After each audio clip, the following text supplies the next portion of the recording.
మన ప్రెసిడెంట్ కావచ్చు, general secretary రెండు ఇప్పుడు కరీంనగర్ ఇటు ఈ నల్గొండ రెండు ఉపాధ్యాయ నియోజకవర్గాల్లో ఎమ్మెల్సీ పిఆర్టీయుటిఎస్ తరపున మ్యాండేట్ ఒకే ఉన్నత సామాజిక వర్గానికి ఇచ్చిర్రు అనేటువంటి ఆరోపణలు ప్రాథమిక సభ్యుల్లో కూడా కొంత వినిపిస్తూ ఉంది. దీన్ని ఎట్లా సమర్థించుకుంటారు మీరు? వాస్తవానికి ఇది తప్పు సార్. మన సంఘం పెద్దది, 72,000 సభ్యత్వం గలది, దేశంలో పెద్ద సంఘం. ఇక్కడ ఎఫిషియన్సీకి ప్రాధాన్యత ఉంటుంది సంఘంలో. ఆ కమ్యూనిటీ మన దాంట్లో ఉండదు. వాస్తవానికి వర్గాలకు అతీతం, కులాలకు అతీతం, మతాలకు అతీతం. మీరు చూడండి, మన క్యాడర్ కూడా అతీతమే.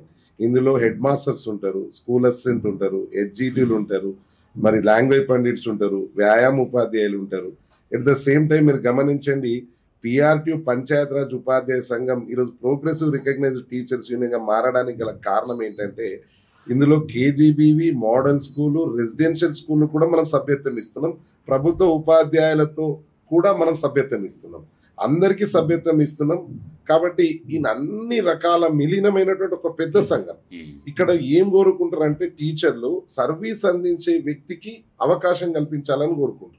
అది జిల్లాలో చాలా తప్పు. జిల్లాలలో కూడా ఆ సామాజిక వర్గం ఎక్కువ ఉందని మాట్లాడుతూ ఉన్నారు. కానీ ఈరోజు ఈ సంఘంలో 33 జిల్లాల అధ్యక్ష ప్రధాన కార్యదర్శులు 29 మంది బీసీ సామాజిక వర్గానికి చెందిన వాళ్ళు, మిగతా దళిత సామాజిక వర్గం మరియు బంజారా సామాజిక వర్గానికి చెందిన వారు కూడా, మరి మైనారిటీ సామాజిక వర్గానికి చెందిన వ్యక్తులు కూడా జిల్లా అధ్యక్ష ప్రధాన కార్యదర్శిలో పనిచేస్తున్నారు.